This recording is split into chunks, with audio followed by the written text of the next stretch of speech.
Then I usually recommend having 10 effective non-measurable areas, things that are important to the job, and rank yourself on how you're doing in each of those areas. So that could be in the area of like developing people, contribution to morale, communication, and creativity.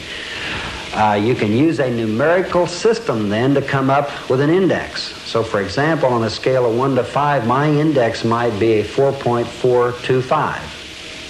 Now we've agreed in a performance appraisal setting that this is what I should accomplish.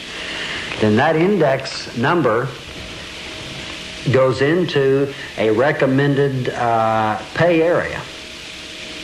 Now there's controls.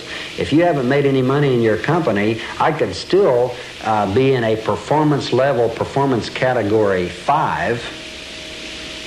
But if your executive committee, and I'm on the executive committee of a major company, and 1 year we didn't really make any profit, so in the recommended pay area we had agreed that, well, we just can't give pay increases this year.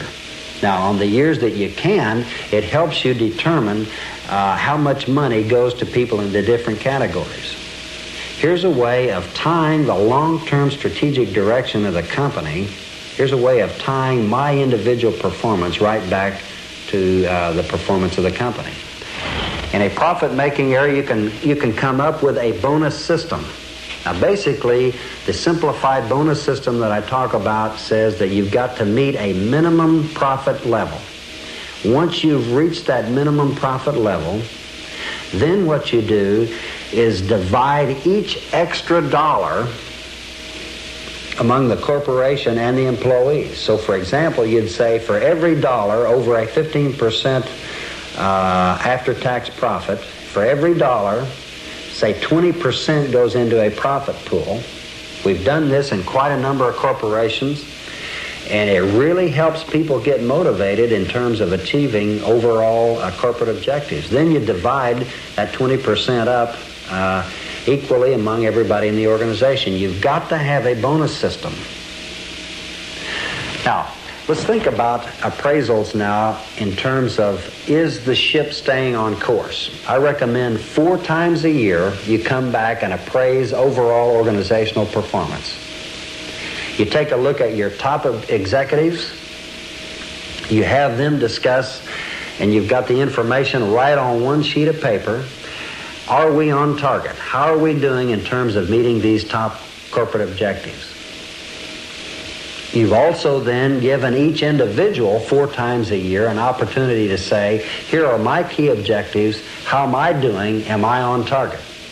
The whole thing is managed in a very positive, here's my direction, here's how I'm doing, and then let's have some corrective action if we need it.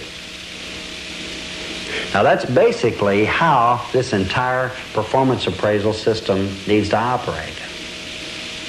It needs to be keyed on where we at, where we going, am I on target, and do I get a reward if we succeed? What doesn't make sense to me is to see so much talent in an organization be diffused and go off to some other company or organization because there's no way of being rewarded successfully.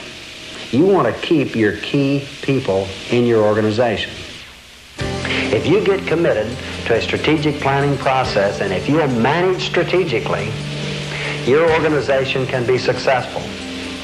It's important that every management, every leader in every organization take control of his or her organization. And the best way I know of taking control is to develop a strategic plan, is to manage strategically, to recognize the strength of your people, to gather ideas, to make people feel good about working for your organization.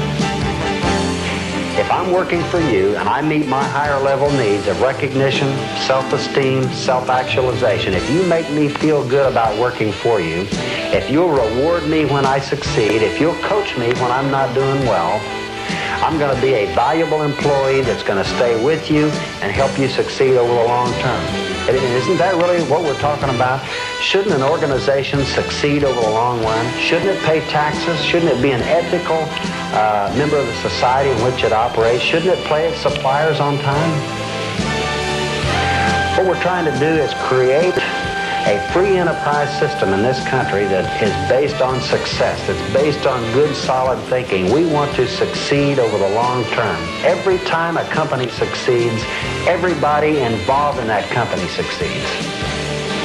Every time a check is cashed out of a major organization, that's creating a ripple effect that's supporting other businesses. It's our moral and ethical responsibility as leaders in our organizations to make sure they succeed. There's a smart, good, effective way of succeeding. And that's what we've tried to share with you in this strategic planning and management program. Thank you.